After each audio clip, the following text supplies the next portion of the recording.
Well, ladies and gentlemen, Joshua Hansen is one of the finest scholars I know, and he is incredibly dedicated to a profound, well-spoken, and elegant case and critique of modern academia, the modern university system. And I had the delight of reading this wonderful text that he has put out and been working on for a very long time, and it's part of a series. I've had a few conversations with Joshua on education, with Zaruba, and he does such wonderful work with Owen.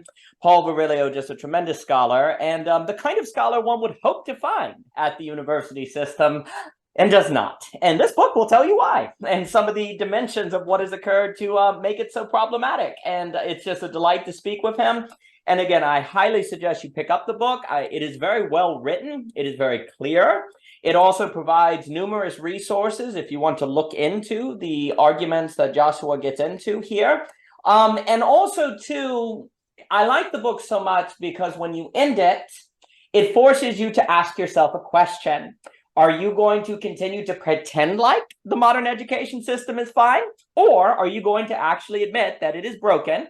And you need to think about that as a parent, as a citizen, as an American, or wherever you may live. It forces that question upon you, which is a good thing. Because when you have those kind of things put upon you, then you think about life a little deeper. And actually, one of the profound things that it does is you can't help but simply absorb a kind of notion of what it means to be educated from the way you go through schooling. You get ideas of what an educated person is or what it means to be knowledgeable.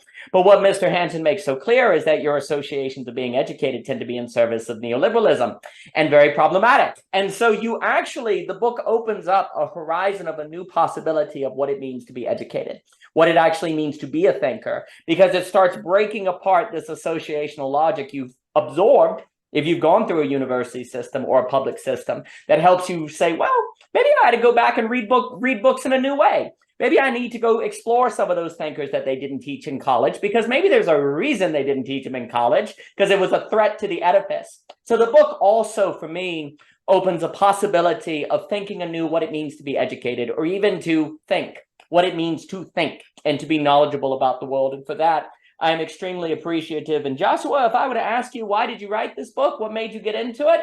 And then to ask you about your day and how you're doing, how would you respond? And Mr. Hansen, thank you for being here today, sir. It's a pleasure.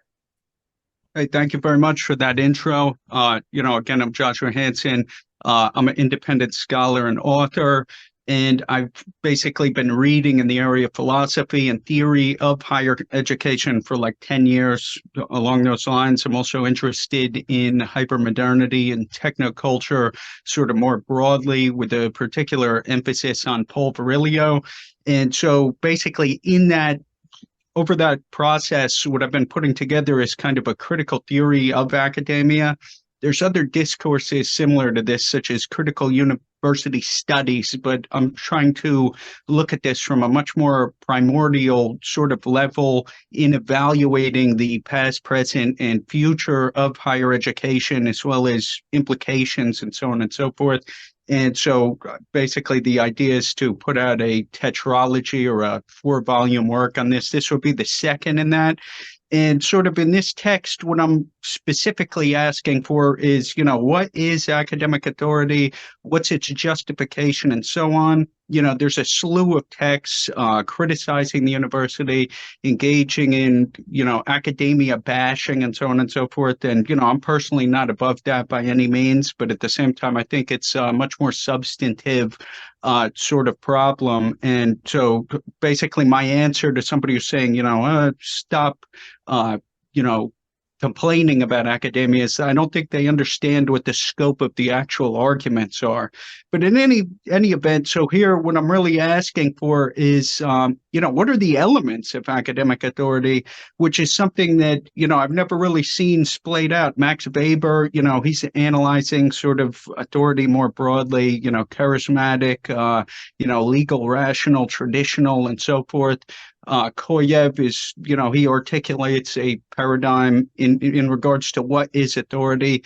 But so I inquired into, in many cases, it's an internal critique because I'm kind of engaging with both left and right wing thinkers on, what the status of the university is, whether or not it's a force for good in society, what is it that we actually mean when we are pointing out the thing called academic authority. And sort of I came to the conclusion that, based off the assertions of academics themselves in many events, or, just people in this general milieu, that the elements of academic authority are in the realm of something along the lines of merit, expertise, science, and social justice. And generally, it'll oscillate between those features. But the key thing that I'm interested in is there's a certain mystification of this. Because if I hone in on one of these elements and then, seek to, really drill down as far as, what exactly are we talking about here, there tends to be sort of, maneuvering and, repositioning, reasserting and representing some sort of mythopoetic sort of notion of, academic authority derived from, let's just say, the university, its perceived social mission, and sort of, an overall sort of inheritance that I'm quite convinced is something that is really not there anymore. And, that's also true of some of the best thinkers within this sphere over the past, half a century or something like this. So you could say two of the main texts that I was looking at are, let's say, Alan Bloom from the right, who, he sold a tremendous number of these texts. If you go to a used bookstore, the chances that you're going to run into, the closing of the American Mind are quite good. And the chances that whoever had that text didn't read it is, equally good, because it's a quite difficult read, as it were. And even more difficult from a sort of left-wing Marxist perspective would be Bill Redding's text, The University in Ruins. This book it's one of the best analysis of, higher education. And, he's ultimately saying that the university system is in ruins. And furthermore, then you have people such as, let's say, Wendy Brown at UC Berkeley. She's then continuing that sort of tradition, talk about being in the ruins of neoliberalism. And just to sort of flesh that out, not 3 days ago, I just watched a podcast episode of Mark Andreessen and, Horowitz, basically, venture capitalists, and now they are analyzing and assessing basically a lot of the stuff that I'm talking about. And that, to me, really signifies, the idea that these gentlemen, would get in there and start, putting, of course, I think Ben Horowitz was on he was at Columbia, like on the board of trustees or something like this. But so that you have these venture capitalists waiting in the wings to see, what's going on here. I think that's quite suggestive, as it were. Well, that was outstanding. So a bunch of things stick out to me that I really like. First off, you mentioned The Closing of the American Mind. I think you're exactly right that that's a book that many people know and own, but few have read. And it's always been interesting to me that so many people almost seemed attracted to that book just because they almost had a subconscious sense that there was something wrong with the university system, but may not have had the ability to articulate it or to have the critique move to something much more structural. Because a lot of times the critiques of the university almost have a kind of, well, if we get the bad apples out, then it will be okay. Like, it's actually good. It's just got some crazy people in it. When really what your book makes very clear is that the very structure of it as a whole, which has certain paradigms of academic authority, can be very problematic because they are in service of a neoliberal paradigm and almost have to feed that economic model. And I like also, too, how you talked about merit, science, and social justice, because that seems to be like where it kind of moves around. If you go, oh, why should I think this? Well, because it's science. Is it? Well, actually, because it defends justice. Is it? Well, it's because the most competent people in society believe it. And then if you just keep moving between those, you can never kind of, put it down, right? And if you question it, well, the reason you question it is because you must not have done the science. And then you go and do the science. You're like, well, I don't actually see this evidence. Well, it's because it favors justice. And you look around, you don't really see how it's increasing justice. It just seems like it's increasing mob mentality. You're like, Well, I don't think it's increasing justice. And they go, well, actually, it's because we've earned the position to believe this is true because we have 30 years of authority. So you're always kind of shut down. And then if you say, well, let me go read the articles. Oh, they're behind a paywall. Oh, and then the articles are referring to studies that then you can't even access because you don't have the time, or you're working a job, you can't go in the laboratory like they are. And then you have the replication crisis that shows most of the things that they're showing you that the studies aren't even necessarily reliable. So there's this very ethereal movement of some kind of authority that when you try to pin it down, it's always slipping away. And then if you question it, well, you don't have a PhD, so your very questioning is it's discounted. You're not smart enough to question it because the smartest people in society are saying it is so. So if you question it, the very questioning of it must mean you're stupid, because that's always what kind of gets me with it. Like, if you question the academia, it's almost used as evidence that you must not be smart, because the very act of questioning the smartest people in society proves that you're wrong. So that's like a self-justifying system. Like, the only reason you would question it is because you don't understand it. Well, maybe you're questioning it because there's actually a lack of substance there.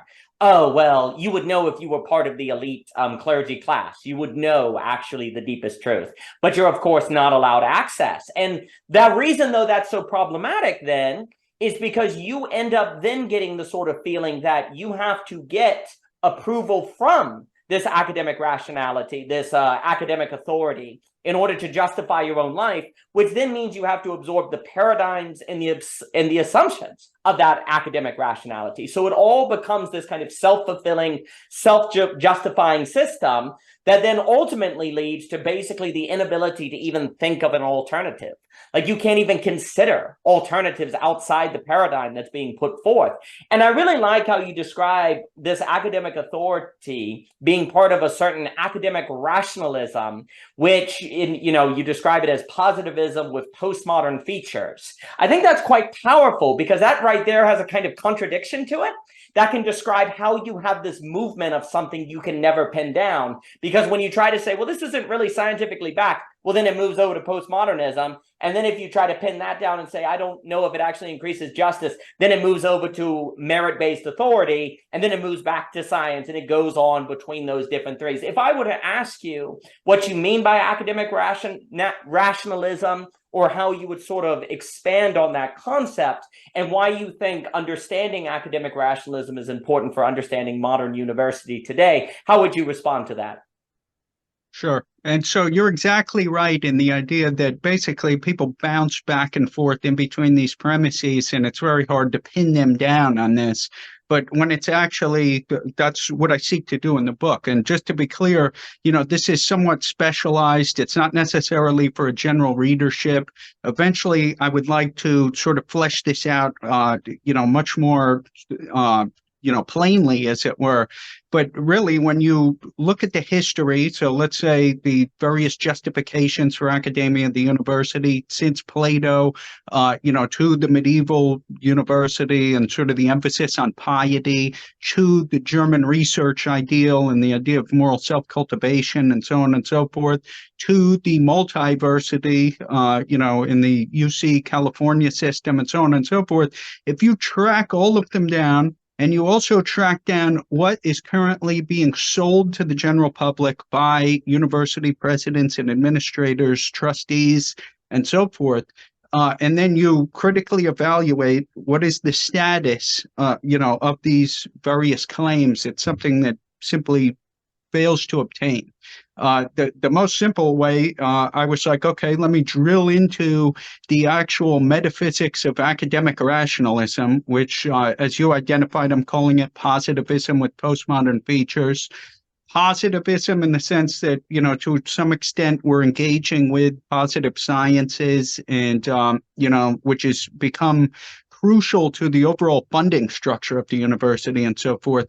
But on the postmodern side, this is in the political, ethical, moral realm as far as what the ethico-political discourse of legitimation is, to use Lyotard's phrase. And in this particular area, we have the emergence of, I think that Mark Andreessen, he accurately characterized it, where you had the Lippmann-Dewey debates. And so basically Walter Lippmann and his sort of seeking to make the argument for almost like a secular clerisy or something like this, a regime of experts. This is in part how this sort of came about. And at that point, what you have is the academic construction of morality, where through, let's say, the deconstructive process that you might be able to trace from, let's say, Nietzsche to Heidegger to thinkers such as Foucault, Derrida, and so on and so forth. This creates a scenario where the figure of the academic, there's a reversal. It also involves the death of the author, per Barthes. And so the idea here is now that the academic becomes a sort of not just a legislator, an interpreter, but almost like a creative artist as well, in terms of really shaping what the overall vision for society is.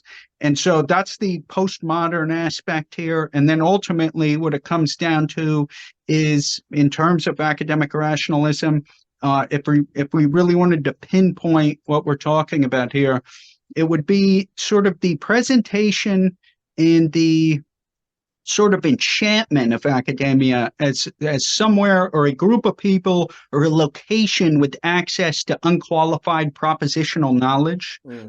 And this is something that simply is not the case.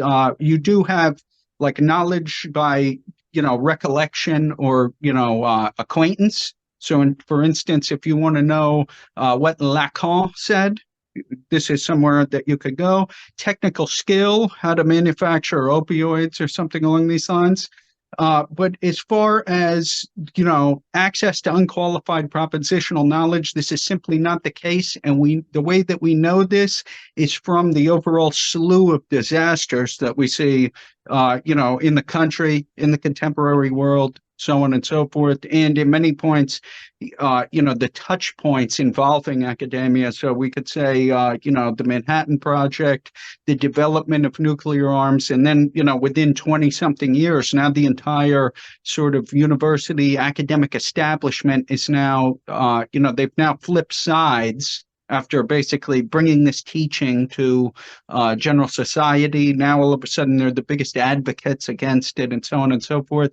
And that's something that I'm identifying as very much bound up with the mode of production in academia, is basically, teach something to the entire society, whether it be eugenics, social Darwinism, scientific racism, or so on and so forth, and now reverse course and now basically identify yourself as the solution to the problem that you've created. That's brilliantly put. I mean, so for example, if there's really this emphasis on social justice and equality, well, the very university system that tends to just locate people according to class, as all the studies show in money, literally then creates the injustice that they say they exist to get rid of, or are a great contributing factor of that poverty or lack of economic mobility that they say they exist to overcome, they actually make worse. But then, of course, if they're talking about it all the time, you say, well, surely they could not be a cause of the problem, right? Well, no, that's the problem. It actually, in its very structure and having this function in neoliberalism, it then becomes a very source of the things that they're claiming to get to overcome. And likewise, when you start talking about, oh, the university exists so that people can think for themselves.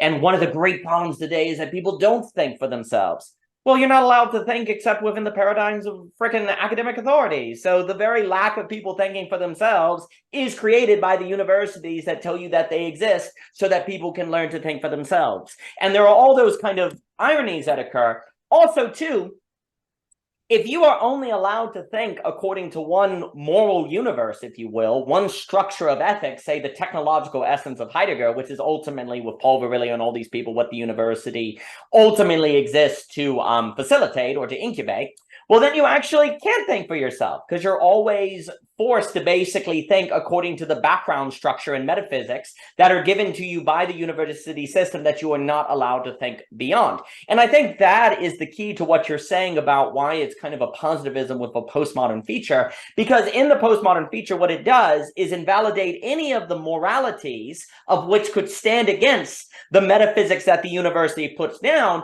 And then because it's positivistic, you say, oh, well, they don't have any morality or any ethics. No, they have a technological essence that Heidegger talks about that they're putting forth, but you are literally taught to be unable to identify metaphysical or moral realities, so you can't even see that going on because you don't realize that if you have a kind of positivistic worldview, that necessarily brings with it a certain morality and metaphysics that is part of that technological essence. So, for example, to use an example of a tree, the truth of a tree is the fact that it can be lumber.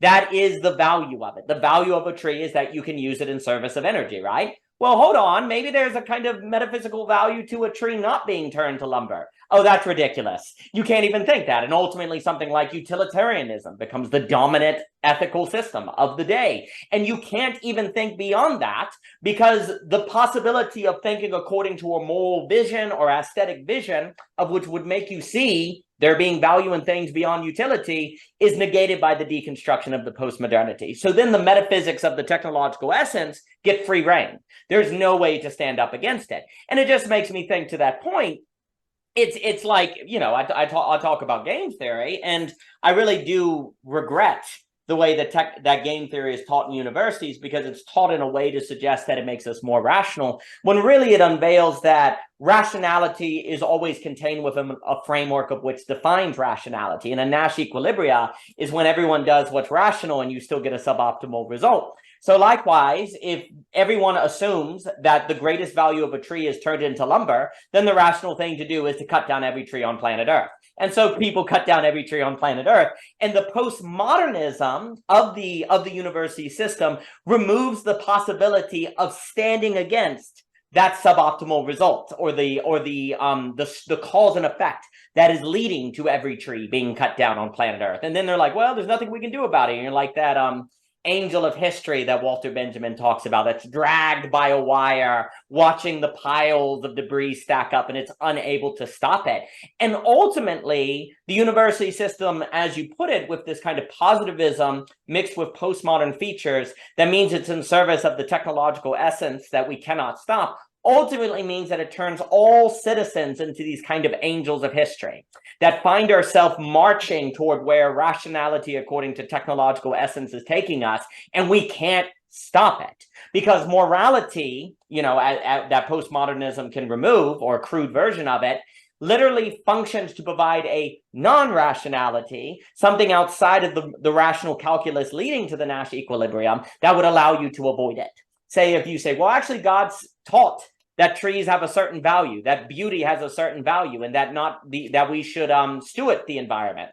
Well, right there from, say, a Abrahamic tradition, you might have a rationality that would help you from cutting down every tree on planet Earth and ending up like Easter Island in that Jared Diamond book, where he talks about collapse or something like that. But if postmodernism comes along through the university and says, nope, all those Abrahamic traditions are ridiculous, well, then you find it ridiculous not to cut down every tree on planet Earth, which is then, of course, kind of ridiculous. And so that combination, and then the last thing I'll say, and then I'll give it back to you, what people don't realize, like I think is like in page 70 or something, where you talk about like Tetlock and the studies that show that academic forecasting is hardly better than freaking apes throwing darts at a board.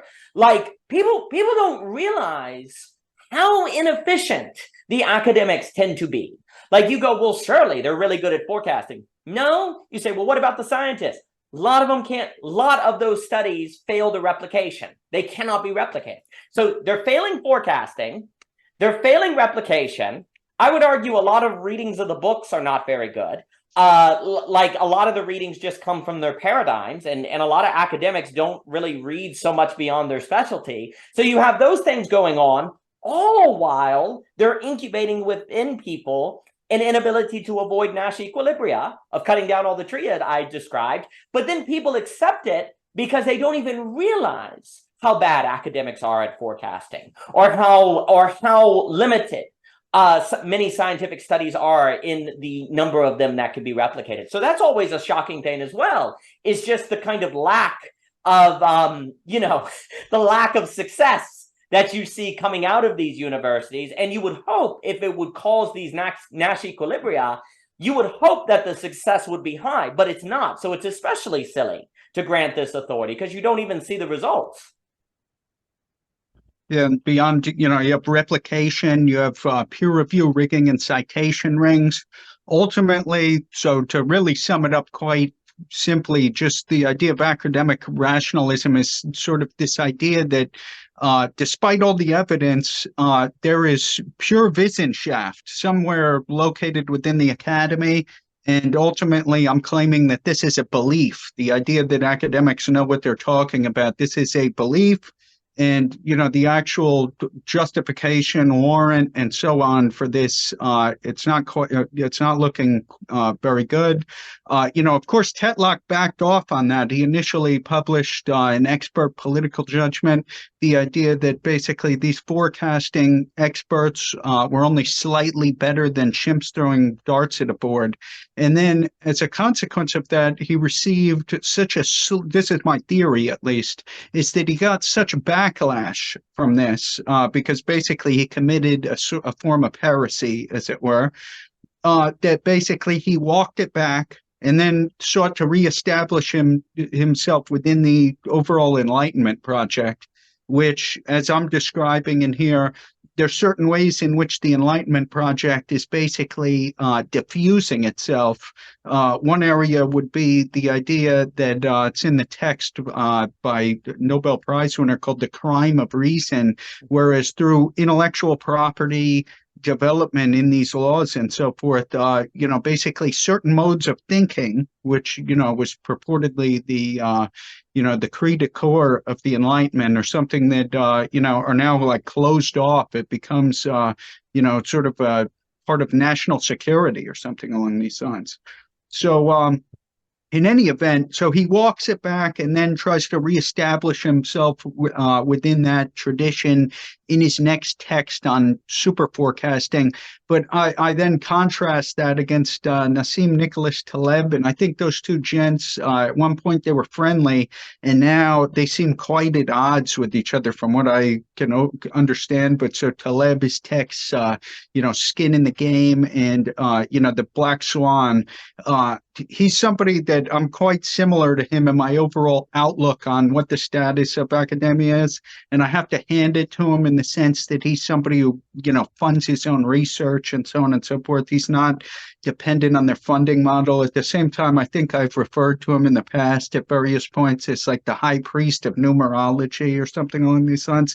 So, I have my relative disagreements with him here and there, but, on this question of what the actual state of expertise is in the academy, I'm very much in line with him there. Oh yeah, well, I always laugh when he talked about like Fat Tony and the idea, that you have the kind of street smart, and how often the street smarts will actually prove to be more useful than the academics. And he also talks, I think, for me, it was quite eye-opening on the idea that during the 2008 financial crisis, being like a very successful Wall Street banker put you in a worse position than being a taxi driver, because a taxi driver could pivot, they could adjust, whereas the person that was kind of set up by the university system to only really be dependent on the job or the career then finds himself completely helpless. Taleb has that idea where he talks about something like, what's really bad for your health is like sugar, alcohol, and a retirement package, a kind of career sort of thing, because you become very, very fragile. And it brings to mind, we did this class at Parallax on Ivan Illich, and I know you reference Ivan Illich quite a bit. And, he warns about systems of disablement. And what he means by that is, if you can go to the store and you can go to Food Lion or Kroger's or whatever and get food, you gradually lose the ability to hunt. You become disabled, right?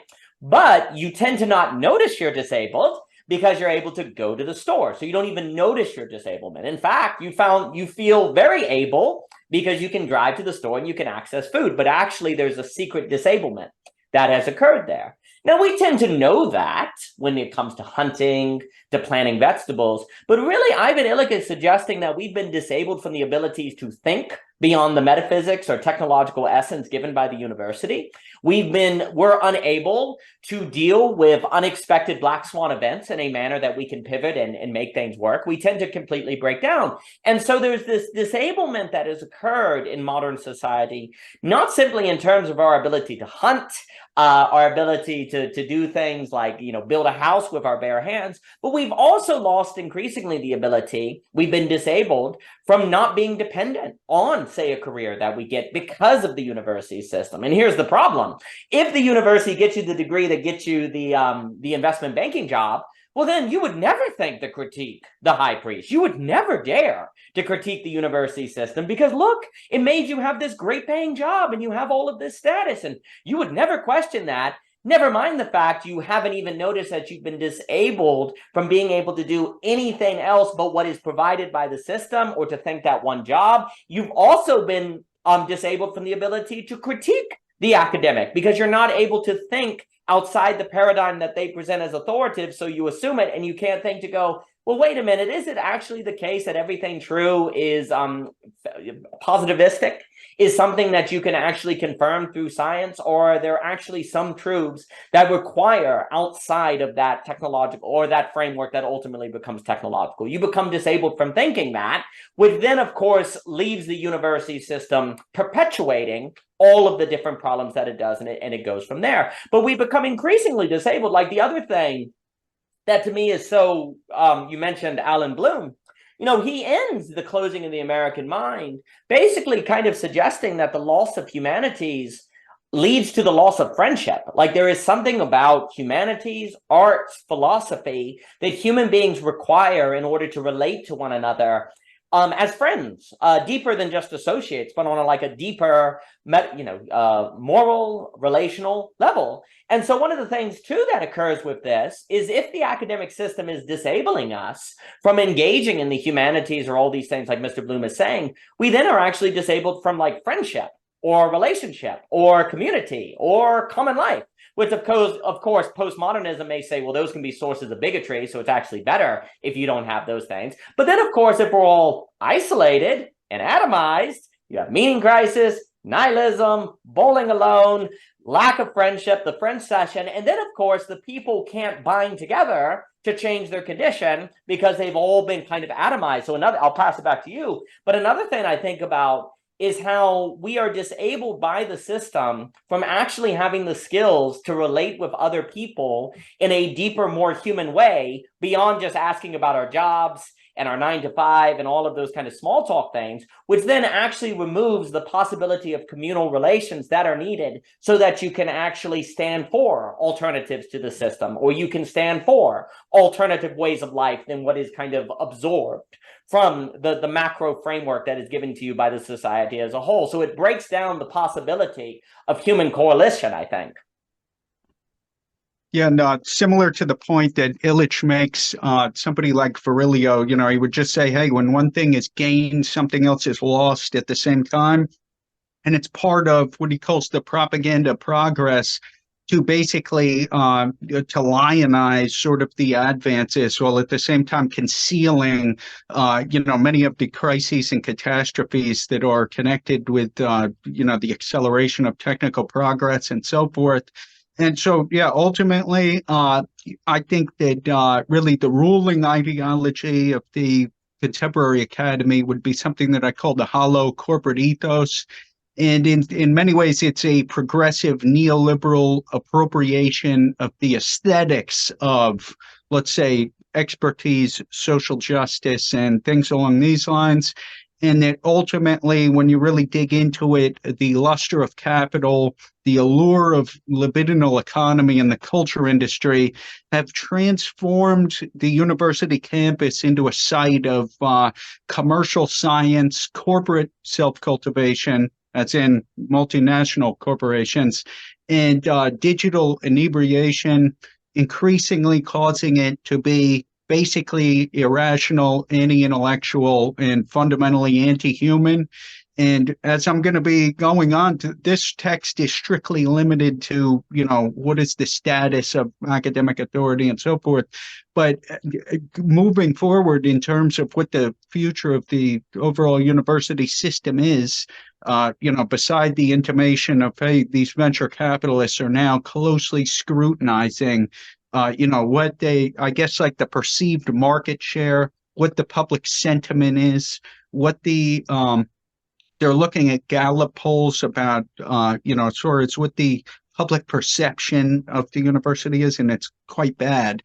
But ultimately, the aspects that I don't think are really covered is the idea of the university as a source of global catastrophic risk, as a potential existential threat to society through social atomization and so on and so forth, to the ecosystem through, let's say market-driven globalization and so forth. And then ultimately the species that, that's moving forward, and that's through transgenic biotechnologies and basically, the entire transhumanist, post-humanist sort of move, genetic engineering and the like. Do you think the university system has any resources in the modern structure at all to help, say, deal with the problem of, like you mentioned, like the genetic? I know Raymond Owen has been doing Fukuyama on obviously there's the whole end of history, but there's that biotech stuff, which a lot of people, that is a incredible dilemma that's coming this way. Is there any resources the modern academia has to help people be ready for those bioengineering realities in any way whatsoever? Or is it completely at this point complicit in making us unprepared for it in any way whatsoever? That's a difficult question. I think in the main, basically, that entire anti-humanist project is, it's like fundamental. If you look at ever since, let's say, the Bayh-Dole Act of 1980, you've had such things that if they tried to patent the human genome and, then the Supreme Court overruled it. There's a text, it's called The Branding of the American Mind, that talks about this, intellectual property in the universities. There's also a book that's called, I believe it's University Incorporated or College Incorporated by Jennifer Washburn. And in that book, what they're talking about is how multinational biotech companies have come to control, or at least seemingly control, not just research trajectories, but also even down to tenure decisions and so on and so forth. So if that's the state of affairs, which, I strongly suggest that it is, the resources for, basically vectors of, basically vectors that would be cutting against this are certainly not good within the overall university system. Fukuyama, I think it's like, I always have learned a tremendous deal from reading his texts, but my overall perspective is that, he articulates exactly what's wrong and then takes a middle position. And so, he writes a text on biotechnology. I think it's Our Post-Human Future. He basically identifies exactly what it is that most of the bioethicists are funded. And, they're saying just enough of, like, I don't know, Kantian or Thomistic ethics or something, just to make the alternative case, basically. So he does condemn a lot of, relatively speaking, he has harsh criticism for a lot of the, the people in that overall area, but ultimately he sees it as, something that's moving forward. I think ultimately that what's really on track is for something in the way of a open tyranny. This would be a sort of technocratic rationalism that's very similar to what I'm critiquing in this text. Basically lending itself towards a techno-totalitarian society. And I point to some of the vectors of this in the discussion of expertise, where you have some of the, some academics are trying to move towards epistocracy, at least a few of them here and there. And, they want to have a certain educational requirement to vote. You have one guy calling for less democracy. You have other ones, yeah, just like celebrating some of these. And so the idea of, let's say, since John Dewey and education and democracy, uh, and so forth, and that association, this is now being transformed um, in history as a consequence of all these various social, economic, political movements, and so on. That's an excellent answer, and it's very interesting with Fukuyama, like you know, because like in that post-human book, he basically suggests the need to go back to first principles while defending the very neoliberalism that basically arises to escape the wars of religion, right? Which is about first principles. So there's something there, like I was talking with Raymond, like a way I think about it is that if we're going to exist in what Dietrich McCloskey talks like the bourgeoisie virtues, where you have these kind of ideas of the technological advancement that you have under capitalism, it is not dealt with thymos, as Ray Oman will talk about. And basically the $1 million question is, can you keep both of those? Like, we have not thought that. Like, if you're talking about going back to first principles, okay, well, you're talking about thinking outside of the technological essence and framework that is given over by the university system, right? How will you do that? Well, that would look like an entirely new kind of education in different ways, right? The ability to basically hold some things as authoritative that are not granted authoritative by science or by an academic authority, right? Well, people have to be trained to be able to do that. They have to be, because it makes me think like a lot of when you talk about the problem with academic authority, you very successfully undermine the justification system of that authority.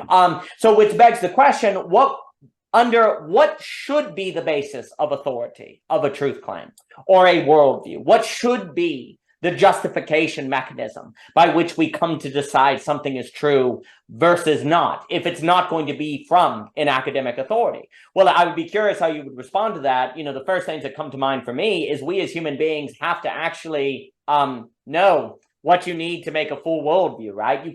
You have to bring in the ethical, you have to bring in the communal, you have to bring in skin in the game, you have to think of people's own common life experience and their ability to discern particular situations and how to make decisions and to take risks in those situations by their own discernment. Well, if we're entirely trained to just do what an authority says, and that we actually think it's almost humble, it's almost like moral not to have a view ourselves, actually. Like, it's actually kind of moral to let the authority tells us, because that's humble, and we're not experts, they're the experts. And to see that is actually very problematic. You'd have to reverse all of those different things and then teach people how themselves to make judgments by their own discernment and their own thinking, and that is valid decision making, which then would allow the possibility of thinking according to first principles or deciding for yourself, no, I'm not going to bioengineer my children because of X, Y, and Z, because that will start a bioengineering arms race. And actually the way that they would be genetically altered would probably be in service of a neoliberal paradigm, even though I didn't realize it was, because if you're making your kids smarter, the question is, who defines what constitutes being smarter? And you could just be bioengineering them to be better cogs in the machine or something like that. So something that comes to mind. And then the other thing is, like, when Fukuyama talks about trust, well, the entire academic authority system kind of destroys trust, because if we're told these people have authority, and they know what they're talking about, and like you said, there's all this peer review trouble, this citation, I think it's Thomas Sowell who says, if you want to be depressed, go check the citations of a study. There's nothing more depressing than that. And you're like, oh, these citations don't say what this person told me they said. And then, of course, if their forecasting is all wrong, well, then how can we trust anything? It destroys your trust, because if the people you were told that you could rely on ultimately cannot be reliable on, it hurts your ability to have trust. And then if Fukuyama's like, man, society really needs trust in order to function, then the university system is at risk of that. It's almost like, I don't know, it's almost like Fukuyama is correct in his diagnosis, but does not want to critique the university system, as if that for some reason is untouchable, but it is the very thing that needs to be thought to actually take seriously the concerns that he brings to the forefront. I'd be curious how you respond to that, and I'd be curious also on your ideas of just in general, if authority should not be based on an academic authority, or if those justifications are wrong, what should authority be based on? And then what are the kind of justifications that we should look for to believe something is true, or to believe that something is worth thinking about, versus what is given to us by an academic authority, because that's such a problematic. So I'd be curious what you think. Yeah, that's an amazing scope of questioning, but I certainly appreciate it. In some sense, you're basically asking me questions about, at the most fundamental level, what is it that constitutes education? What it is, and maybe to a lesser extent, something along the lines of what's your alternative, and so on and so forth. And, I'm happy to explore those to some extent. Yeah, but I mean, really, it goes all the way back to the origins of discourse pertaining to philosophy and so on. Basically, in Plato, you have education is something that could be analyzed, let's say, as a turning of soul, a turning around. I would say that today it's a turning over in some sense. And that basically, ultimately it comes down to a question of culture, where you have a continuation of life. Whereas, I'm invoking the French phenomenologist Michel Henry, who's talking about basically the contemporary techno-scientific culture as being a new mode of barbarism. And, with the idea that basically if we continue down this road, what we're talking about is the destruction of, society through atomization, alienation, and so on and so forth, through the human being, through what Virilio calls basically breaking the being of the human species, and setting the stage for what he regards as a potential nuclear or like a genetic Hiroshima or something like this, and so on. And, the ecosystem through, as you can imagine, basically trying to convert all of our natural resources into cash, which is not, it's hard to say how that would be beneficial. So it's the question of culture. For Schelling, right? Education was something along the lines of, to grasp the universal in the particular and vice versa. I think that that's very much true. Or how about this? For Rousseau, you could say it has to do with trying to attain a rank that one cannot lose, which, I think that still holds today, basically, as opposed to a type of sort of vocational training. That's what's presently on offer. Ultimately, some of this stuff is outside the scope of the text. It's part of my overall project, though, which is why, I could certainly discuss it. But basically, if those are the sorts of things that you're attempting to achieve, it's hard to say that basically, I don't think that can be done within the confines of the university. Here, basically, this has to do with, seeking the good in some sense. Now, I guess for Plato, he says that the good is, what is it? That which gives truth to the known and the power of knowing to the knower. Quite a sneaky answer. I also believe that he's known for having some sort of secret doctrine of the good, perhaps because of the fact that it was an esoteric doctrine, and that it would be ignoble to sort of give to sort of attempt to define certain aspects of this. But I have characterized as, in the first, really the philosophical analysis of the university, I regard it in the contemporary scene as an inverted Platonic schema. And basically where let's say the products of the contemporary university become auxiliaries of capital rather than virtue. And, virtue, excellence, properly understood, in many respects, this is part of the overall goal of education, as it would be. And so in the sort of the precursor text to this one, that's where I would discuss stuff like this. But you could take I've said that the university system now teaches vice almost to a science. How can we establish that? Let's look at what was classically called virtue, right? So we could say, moderation, courage, wisdom, justice. And basically, if you dig into those, just as in this text, I've looked at merit, expertise, science, and social justice. If you look at those, you can basically see various inversions. I'll just hint at some of them. For instance, moderation. Is it moderate, right, to basically take out $150,000 in student loan debt for a degree that has no built-in future cash flows? That's what in the society, right, that basically has been preached by the past generation and so on and so forth. There's a lot of economics bound up with this. It's true, but that's just one example of what we're talking about. And, as far as courage, Owen talks about this in terms of new modes of hyper-dominant warfare, drones and the like, where basically, the thumatic sort of, basically you don't even present yourself in the battlefield in some respects. So the idea, some academics talk about techno-moral virtues. There's a certain Rousseauian argument that's bound up with this.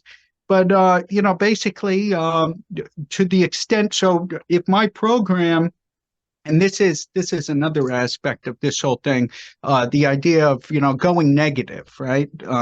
So people will criticize me saying that I'm going negative, and it's got to be grounded in affirmation, in particular Nietzschean affirmation, which is great, except for the idea that, first of all, most of the people that they did their PhDs in went negative. So, for instance, Kant, he's trying to find the limits of reason. Yeah. Marx, he's critiquing capital. You name them. They're basically Hegel. He's involved in at least some level of negation, and basically all of these figures. Many of their intellectual heroes and so on have gone negative. But the idea here is, and somebody pointed this out. I'm pulling this out of Deleuze, his text on Nietzsche, where he's talking about the affirmation of the ass, which is the idea that basically, like, if you want to affirm something, and I certainly do affirm things, but that's not necessarily, what I'm operating on in this particular instance. But the idea here is that you have to know when to say no. Like, basically, if somebody is going to, break into your house and put a gun to your head, are you going to affirm that? If so, put your address in the comments, I guess, is one way to say it.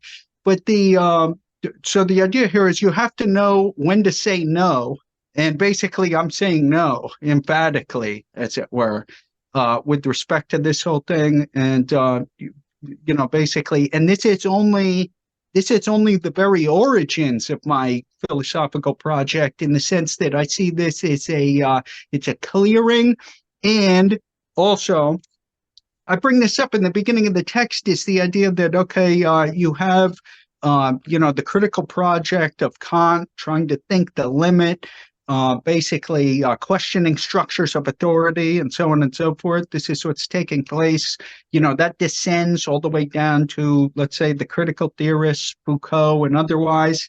Latour then asked the question, why is critique ran out of steam? And I'm like, well, it just ran out of targets. So basically, I'm going to keep pushing on this whole thing. And at the end of the day, basically, that's why the program is called Total Deconstruction, which is that, that's precisely what we're talking about. We're pushing it all the way to the absolute extreme limit of, as far as what is the actual limit philosophy of hypermodernity, something like this. I think that's a magnificent answer. I think most affirmation is cheap. I think affirmation can be dangerous, because the thing is, like, when you're dealing, if we're talking the modern university system as a monopoly on credentials, of which creates the association that being educated equals getting a job within a certain neoliberal order, that then makes you unable to question the implicit metaphysics and worldview that is behind it, to the point where you're unable to escape resulting Nash equilibrium that leads to the destruction of the environment, the planet, etc., so forth, then that needs to be, we need to say no to that continually and in every form. And the issue is that no one is saying, like, no to going and reading a book. If you want to go read a book, like Plato, of course. But the problem is we so conflate the idea of the university with learning, that then to critique the university system is seen that you're against learning. And they're like, well, going to Barnes and Noble and reading, you need a mentor, you need an expert. Yeah, they're bad at it. Like, you're better off to go with like a Nieberhauser or a Cadell or, to get learning from that than many of these academics who are then teaching. One of the keys to it, I was always amazed by how many English professors couldn't defend themselves. Like, you're like, well, we're reading because it's pleasure. Really? That's the best you can do to stand against the sort of utilitarian framework, is say that reading is pleasure, or, we need to be fully human. They themselves, because they were so trained by the university system, really could not offer a robust defense of the humanities, of philosophy, and were basically ashamed of not being scientific enough and did everything in their power to become more scientifically.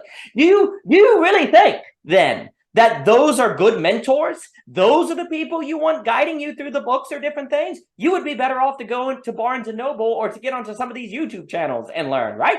So that all in mind, it is hard to defend the university system. Obviously, you may get lucky and have a random good professor who changes your life. But here's actually the problem. It's almost worse that you have a few instances of a good professor here and there, because that means there's enough space to rationalize the whole thing. Like, what I mean by that is, if you have a system that's 100% corrupt, that's almost better than having a system that's 90% corrupt. Because if it's 100% corrupt, you have no room for plausible deniability. But if you can randomly have a good professor here and there, you can tell yourself that it's worth it for those random encounters. And I made some good friends.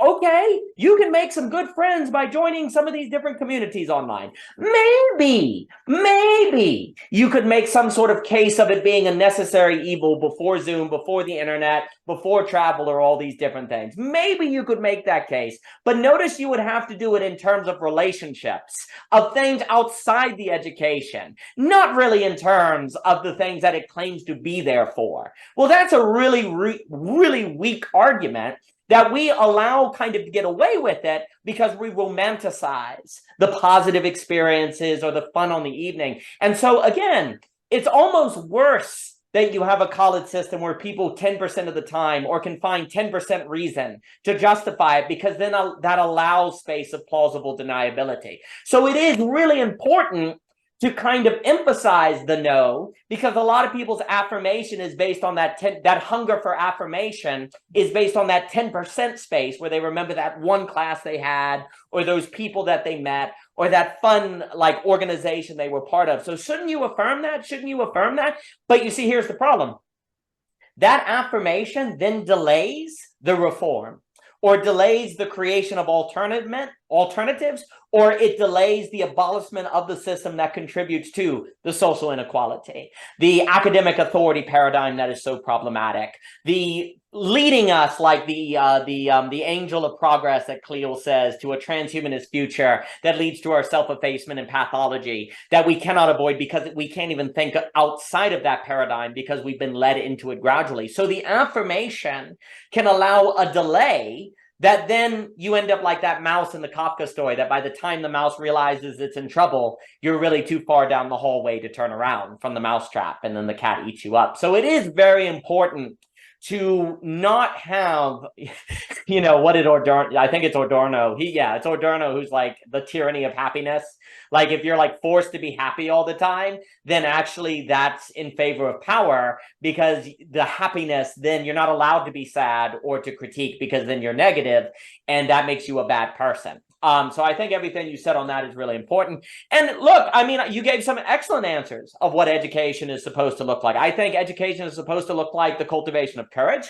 I think definitely what schools should be in service of, or education should be the ability to avoid, like I've described, Nash equilibria, which is situations where if everyone is rational, you end up destroying the planet. Like, if you can't escape Nash equilibria, you are not educated. And it is very clear that the college system does not teach people to escape Nash equilibrium, which I would describe as being the ability to make a non-rational choice, a choice outside of the macro framework of what defines rationality, that would then allow you to avoid a world where you cut down all the trees or have reduced everything to cash. And what I mean by that is, like in the prisoner's dilemma, if everyone does what's rational, then you're in huge trouble, right? Someone has to do something that seems non-rational in order to escape the prisoner's dilemma.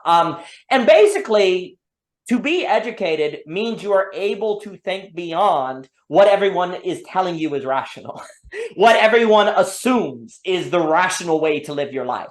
I mean, the other thing too, like just little things, like if people are not able to avoid boredom, we have to ask how educated college is making people. If they're not able to have a conversation, we have to ask how educated they are. If they're too scared to make decisions, if they're too anxious to make decisions, then how educated are they?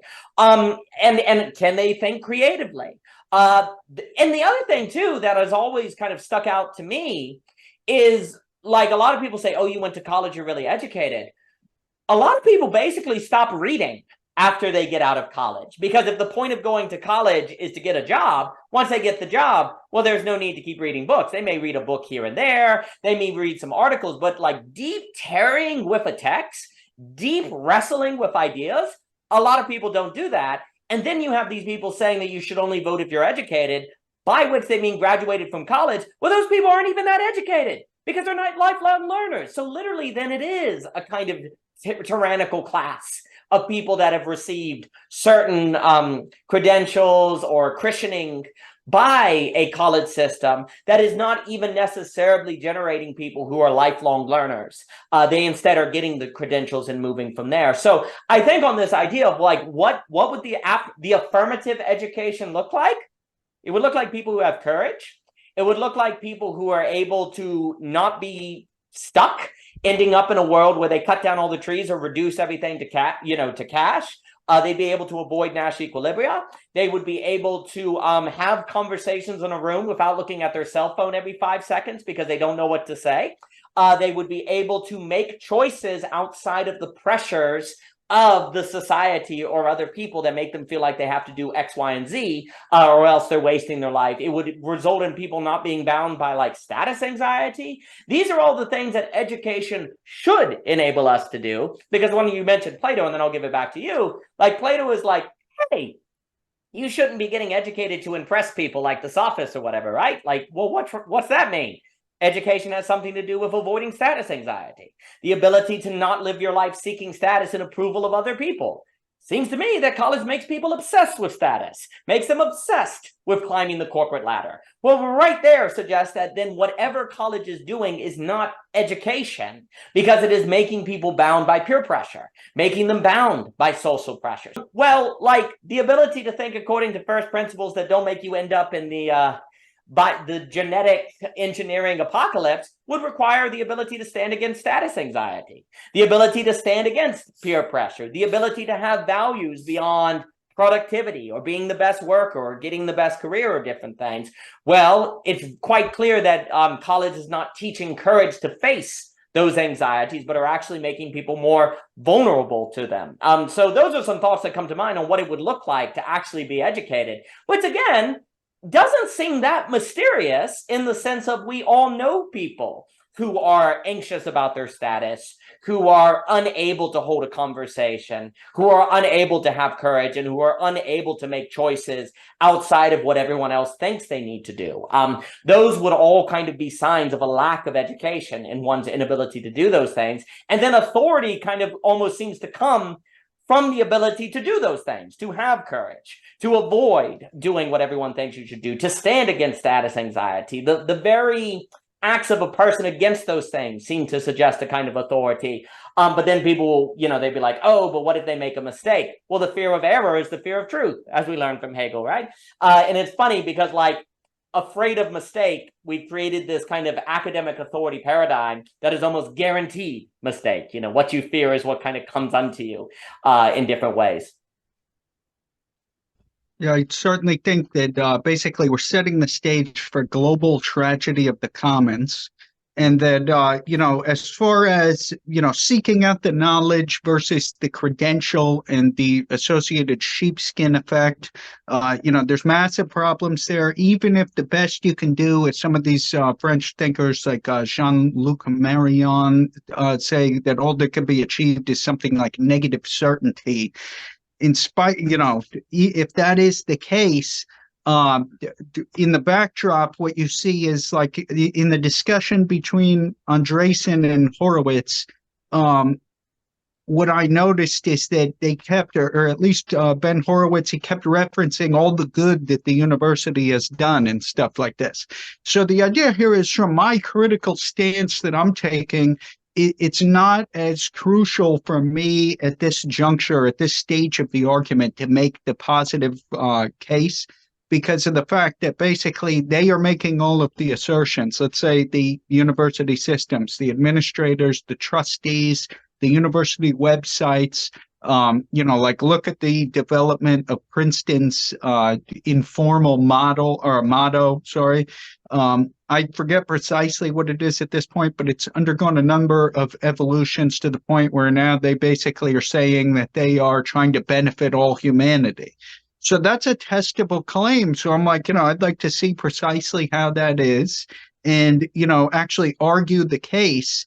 And so a lot of times it's just asserted, hey, there's been a number of Nobel Prizes at this university that they've done tremendous good. Let's put that under critical scrutiny and really evaluate what this putative good actually is, for one thing. And ultimately, Horkheimer, if I'm not mistaken, basically he was claiming that almost anything that is institutionalized gets liquidated. And to the extent that that's true, I think that is where we presently are. And sort of there is, so there's a number of thinkers in this sphere that are writing for probably definitely a more popular audience. So, for instance, like Lindsay and Rufo would be two of these thinkers. And Lindsay's basically defending the Enlightenment. And basically I have a number of different qualms about that. So that's another conversation, I suppose. But as far as like Rufo is concerned, I'm okay engaging with some of these critical theorists from like the Frankfurt School and stuff like that. Even though I don't agree with them, I still think that people like Marcuse in One Dimensional Man, that a lot of what he's saying about the overall technical system is accurate. I'm not saying that I affirm what his actual some of his preventative responses were. Same thing of somebody like Horkheimer and Adorno. I think that their diagnosis of like the culture industry and so forth, the dialectic of enlightenment, was something that I agree with and affirm within certain bounds. But so ultimately, it seems like what it comes down to is like there's two different perspectives on one aspect of the university, which would be one, the Long March. So Rudi Deutschke's sort of use of Antonio Gramsci's idea of the long march through the institutions, basically kind of advocated for by Marcuse, in the sense that, working from the inside of these dominant institutions to basically instill some sort of neo-Marxist sort of ethos. And, of course, I disagree with, the Marcuse, his reinterpretation of the proletariat to include basically like, in essence, like the bourgeoisie, or, just like the, I don't know, the highest echelons of society, the most privileged class, at least in part. But the idea would be that, so on the one hand, you have the Long March, that, okay, so they've made this march to the institution. And so now you have a bunch of tenured radicals, as Roger Kimball stated it, whatever. But on the flip side, you have the idea of elite capture is another perspective on this. And that's the one that I actually think is more accurate. So in this sense, over the past 60 years, basically, yes, you have had, putatively neo-Marxist ideals based on a certain conflict thesis and rooted in the cultural discourse of the 1960s make their way into the bureaucratic apparatus of most of the dominant cultural institutions as well as the corporate business world. And basically now in the instantiation of like diversity, equity, and inclusion programs, but you have people such as Olufemi Otaiwo and Anand Giridharadas, who are basically arguing for something in the way of an elite capture. It's like, as Giridharadas calls it, like a charade of saving the world in a sense. And I think that that's the most accurate view in the sense that it's almost like a very Žižekian sort of scenario where basically you can have your sort of, consumer goods delivered to your doorstep by a multinational corporation while at the same time seemingly, advancing liberation and emancipation. I think if Marcuse saw that today, or any of these figures from the 60s, Freire, any of them, and I think that Rufo he gives a great genealogy of where the ideas come from. It just comes down to the contemporary interpretation of whether or not it's the Long March or if it's a situation of elite capture and the elite charade of saving the world. I think it's the latter, basically, and that it has been a hybridization and a re-territorialization of political struggle into the most dominant sort of, institutions of techno capital. So, for instance, consider yourself receiving a period of instruction on deconstructing whiteness at a, transnational biotech firm as part of human resources training. This is sort of like a really unprecedented amalgamation of ideas that, I think that like somebody like Deleuze or one of these, I think that the perspective that might be taken by somebody like Deleuze on this sort of phenomena, or even many of the people who developed the ideas, for instance, Marcuse and his wife developed a lot of the ideas, privileged discourses, and so on and so forth, bound up in contemporary diversity, equity, and inclusion sort of analysis. But the idea is the manner in which this stuff is being deployed at this juncture, where you have some of the most selective institutions in human history talking about inclusion, or basically, very sort of relatively small universities with an endowment that's bigger than like the GDP of countries like Bahrain and Bolivia, basically talking to you about social equity, which is quite unusual. And, basically constituting, I forget what the numbers are, but something like, the top 40% of the economic strata telling you about diversity in a context where, we still literally have cobalt mining in the Congo going on, which is basically the equivalent of contemporary slavery or something like this. It's quite a on the one hand, heartbreaking. At the same time, the level of sanctimonious hypocrisy is amazing. One of the examples I point to would the idea be that you have discussions over the cultural appropriation that may be taking place through representation in Halloween costumes, but the Halloween costumes have been literally made in sweatshops in China.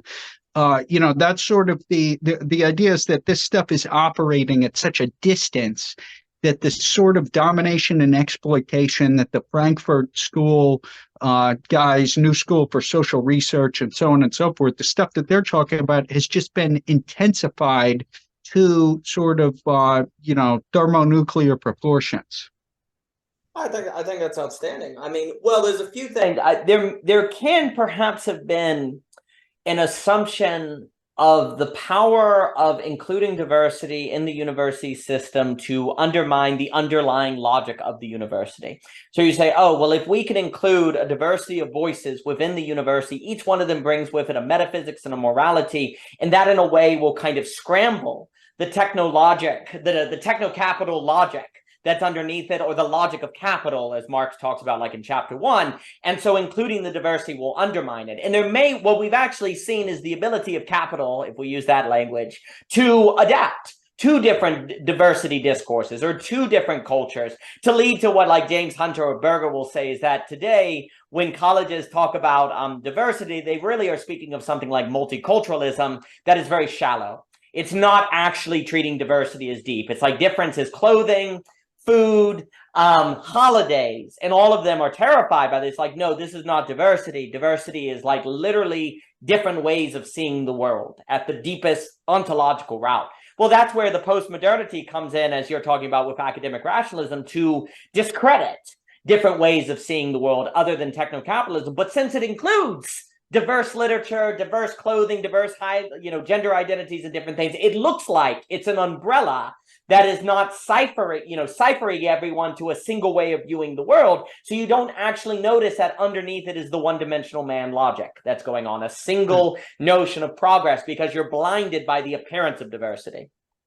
And what could be more one-dimensional, ultimately, at the end of the day, than getting your consumer goods as well as your emancipatory political sort of logic from the exact same source?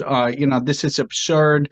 One text, I disagree with this gent, but he does have a really good text, is Anthony Croman, former, I think it was like the head of Yale Law School, his text on education's end, and he makes this point where he's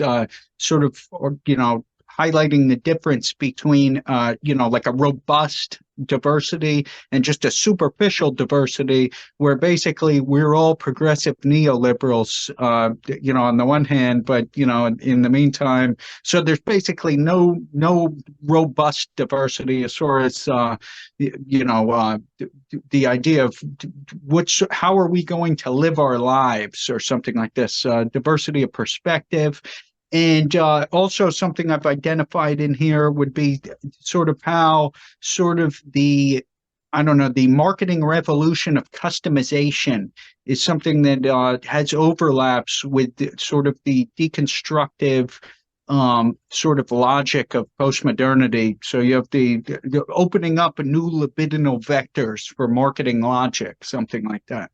So, obviously there's a connection between globalization, techno-capital, neoliberalism, and so on and so forth.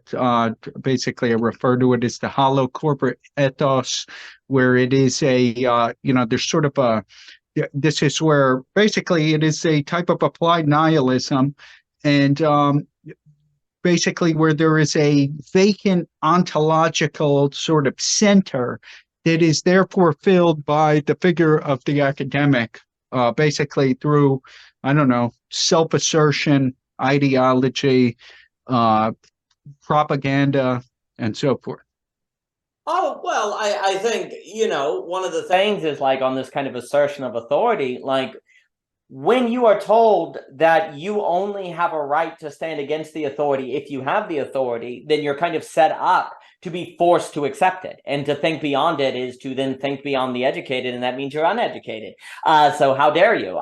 No, I think also when you're saying about the emancipation, a few things is one of the ways people may to kind of explain this notion of being captured by techno-capitalism.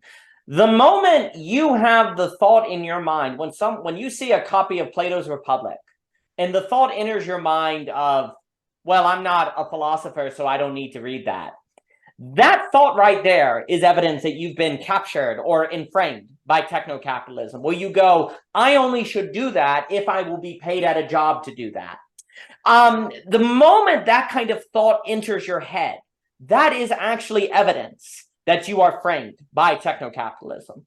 And that's the kind of thing. Like, so for example, a lot of people in a conversation, a lot of people who do philosophy know this experience, where when you're trying to explain something, the person almost seems like you're talking too long.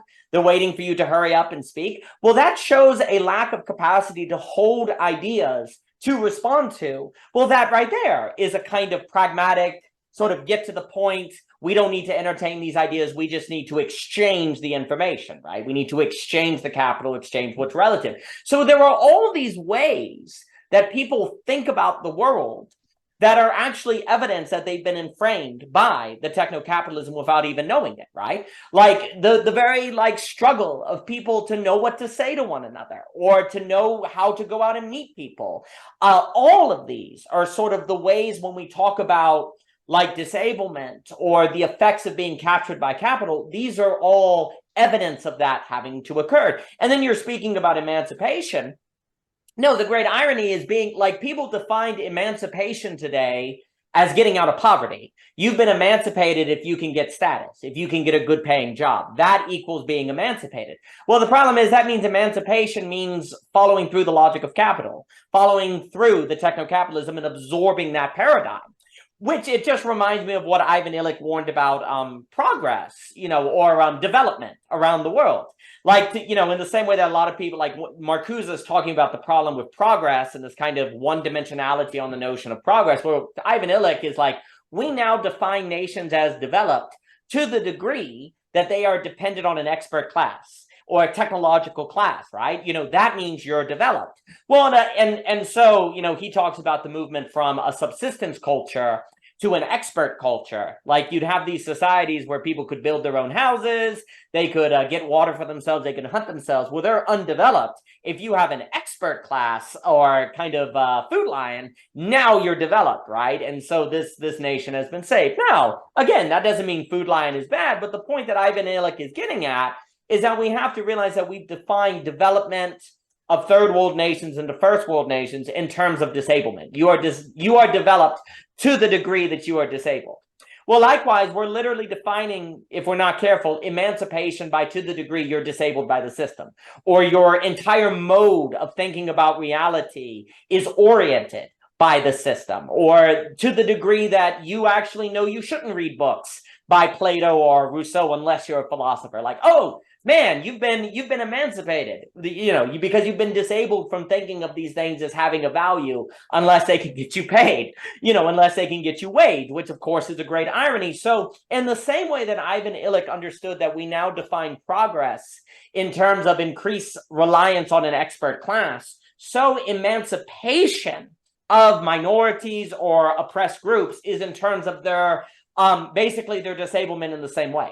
Their participation, or to the degree they participate in the system of academic authority or status or capital that is leading to actually all of those different problems.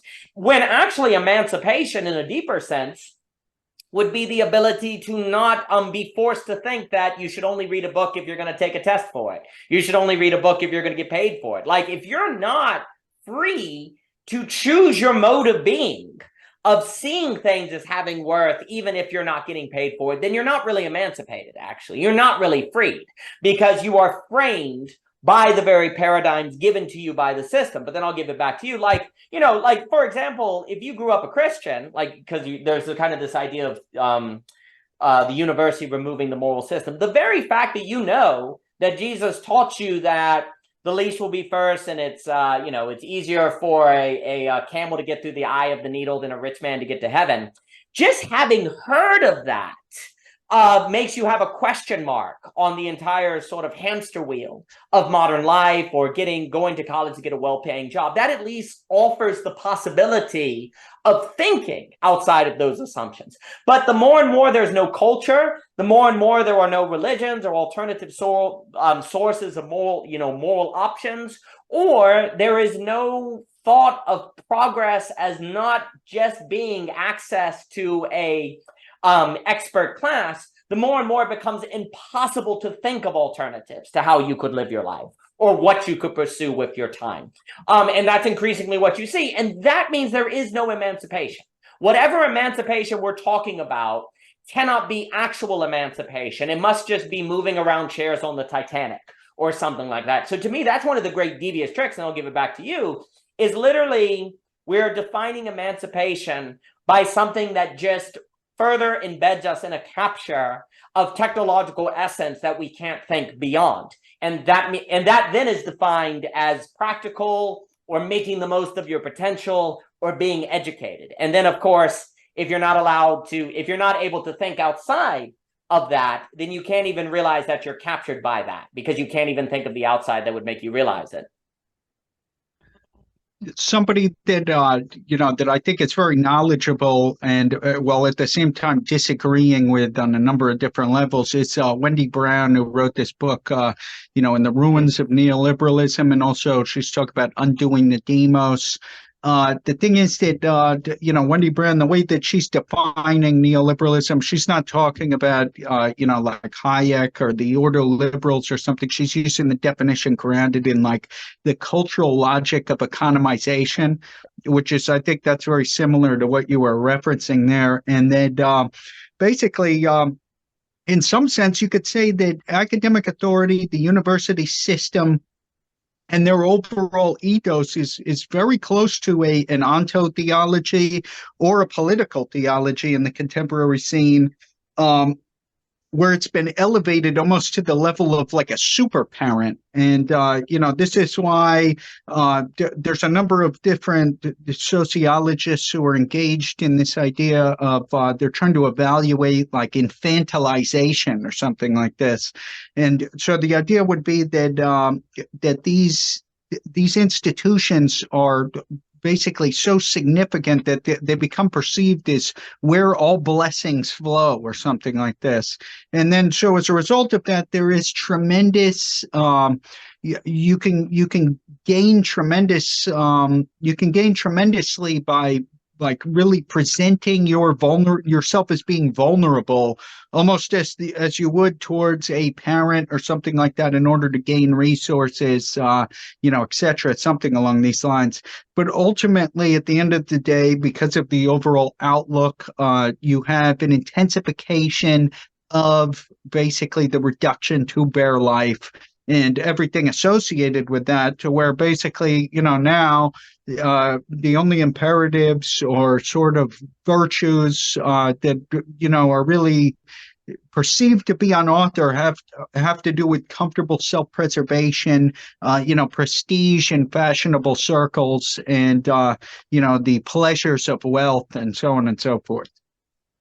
Oh no, I completely agree. And then to me, like there's a lot of people like John Vervaeke talk about the meaning crisis. There's this notion of nihilism and different things. And people are a lot of people say, well, it's because we need to get back to religion.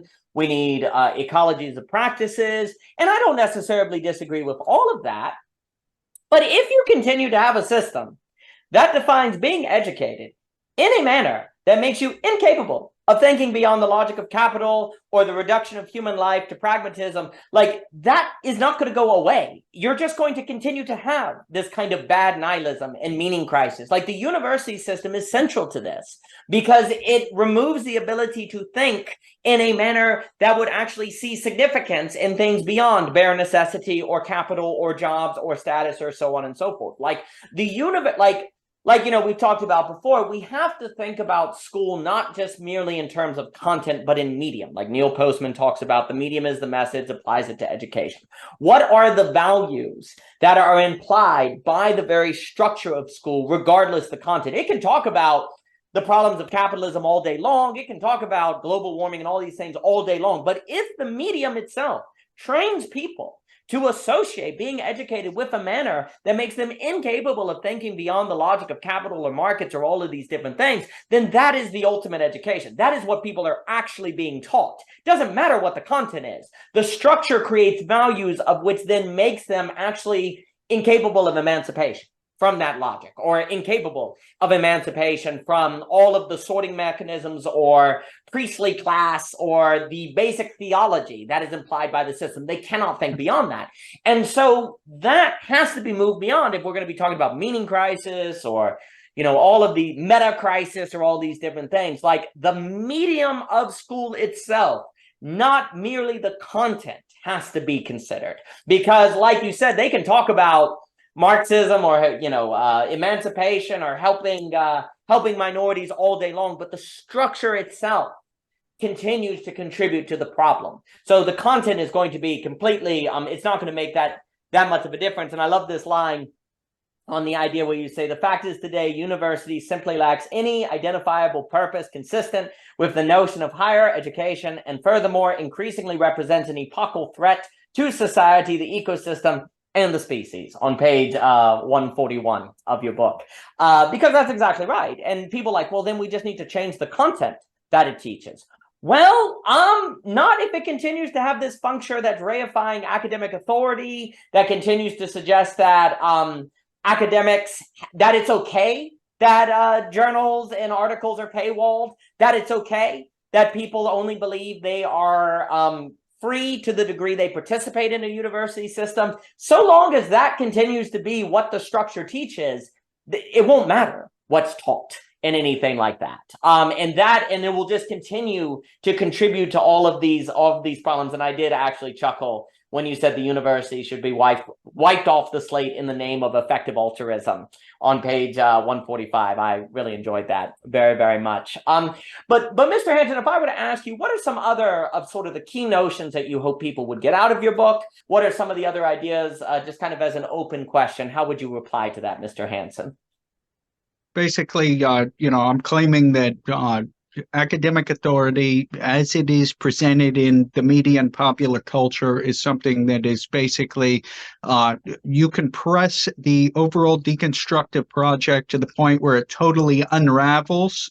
And basically, as a result of that, I would be, the back of the text, it says, never trust anyone with a PhD again. Yeah, I love that. This is, basically, I would be strongly skeptical on many levels, ethical, ontological, epistemic, every single level.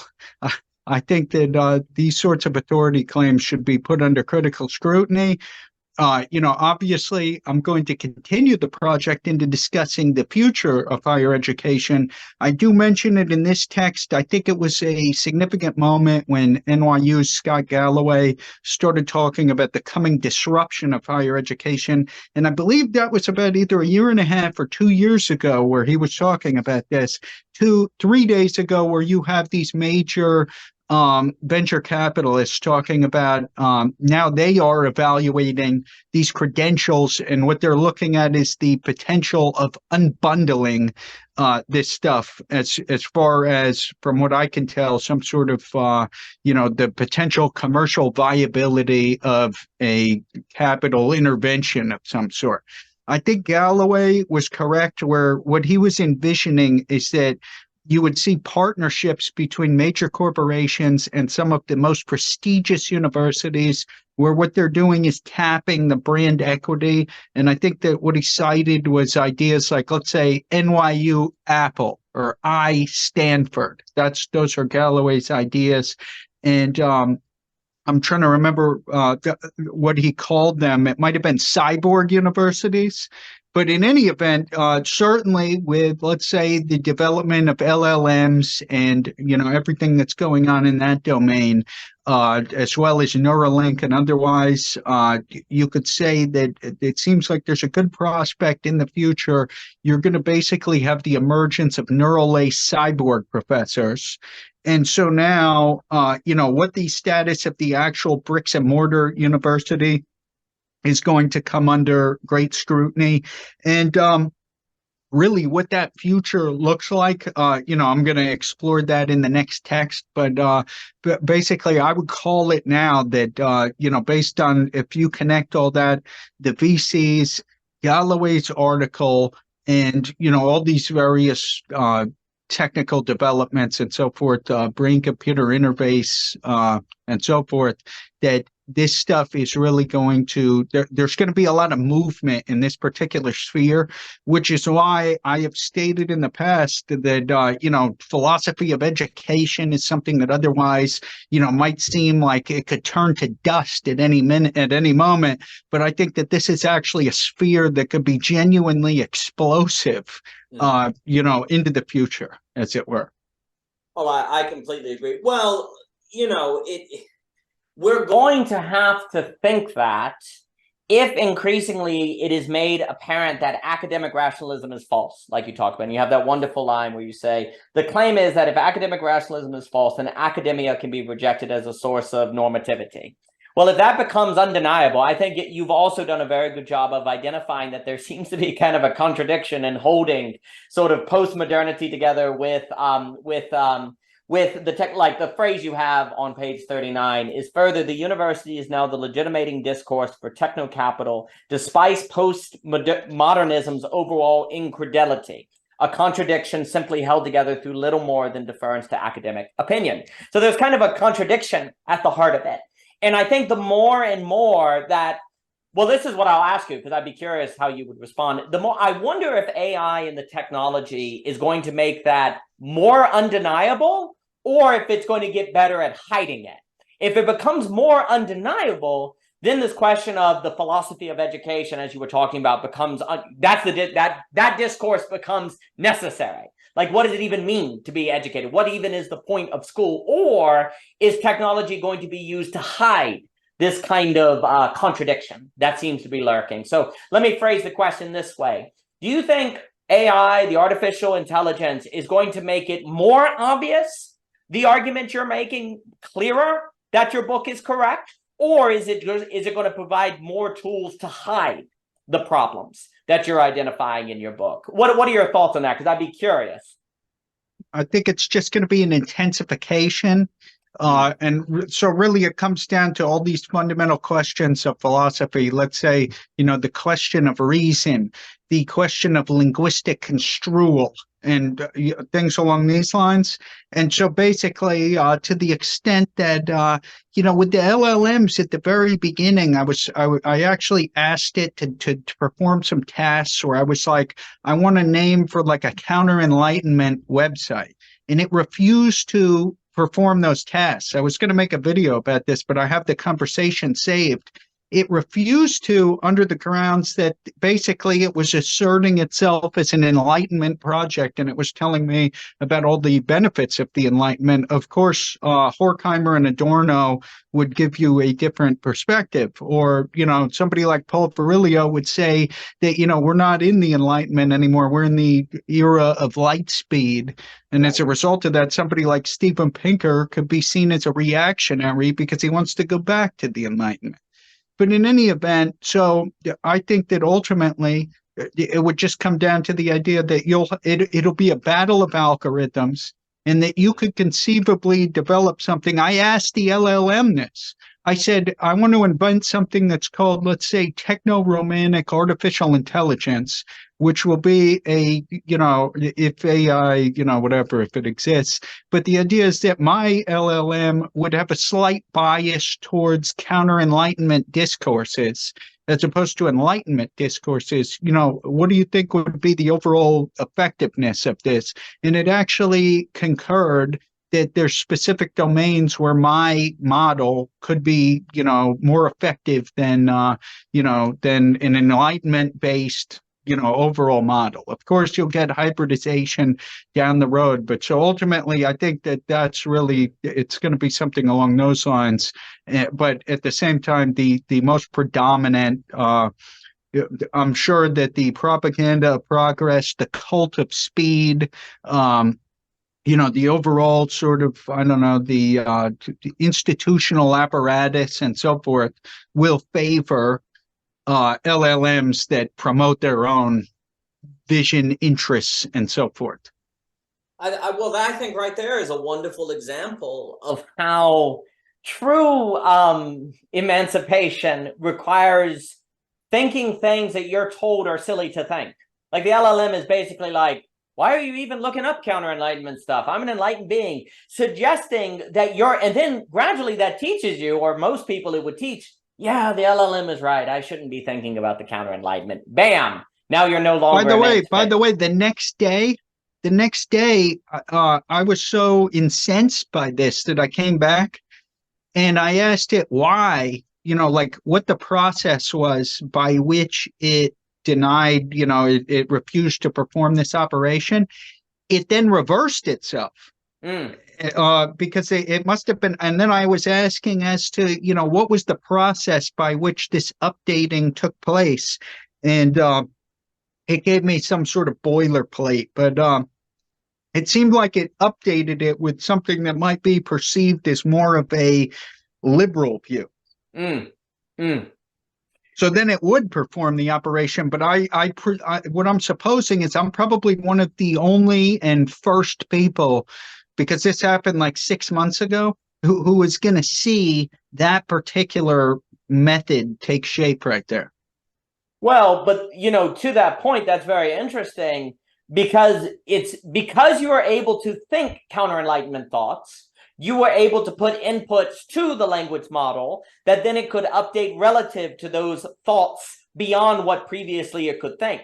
And the horror is that the university system may mostly train people to be incapable of those inputs that would make the AI think beyond the language models, beyond what it already thinks according to, which then could lead to you trapped in kind of a Kafka Hall or a Kafka story in not even knowing you are. But that right there goes to show you the importance of people doing their own work, their own thinking, such as you, to be able to update the model. But if no one is there to update it according to counter-enlightenment thinking, it's not like it on its own is going to go, oh, wait, I need to actually think beyond the parameters of the Enlightenment thinking that I've been inputted to, that actually ends up just reifying techno-capitalism in all of those different things. And if you have an entire society that has basically been taught to only put inputs to the language models, to their job, to their family, to the society, to the community, everything that aligns with the logic of capital or the logic of society, well, then it's stuck. It can't escape. And that right there then would be kind of a moral argument for taking down the university system, just like you're saying, because it's making people incapable of alternative inputs. So I think that's a lovely description. Well, Mr. Hansen, if you have any closing thoughts, please, where can people get your book? Where can they find out more about your work? And et cetera, so forth. I've really enjoyed your time today, sir. I always enjoy speaking with you. I think you're doing important work. I appreciate it. I'm on Twitter at hypertheology, and also the same on YouTube. I'm actually going to start revving up my videos within the realm of analyzing, let's say, like Virilio and his overall outlook on the digital sphere and so on and so forth. But so basically there, yeah. Outstanding. Well, Joshua, Mr. Hansen, you have done wonderful work on Tractatus Anti-Academicus right here. Everyone should pick it up, Mr. Joshua Hansen. I always enjoy speaking with him. And again, one of the reasons why work like this is so important is because literally if where you go to be educated keeps you from thinking certain thoughts, then you don't even know you're not thinking those thoughts unless somebody does work like this to show how that enframing occurs, how that capture occurs, and why then there is extreme imperative for us to move beyond that and to think beyond that. So thank you for the work to help make that possible, Joshua Hansen. It's really, really, really a delight, and many people benefited from it, such as myself. So it's appreciated. Hey, many thanks, and good talking to you as always. It's always a pleasure, Joshua Hansen. Thank you, sir. All the best to you.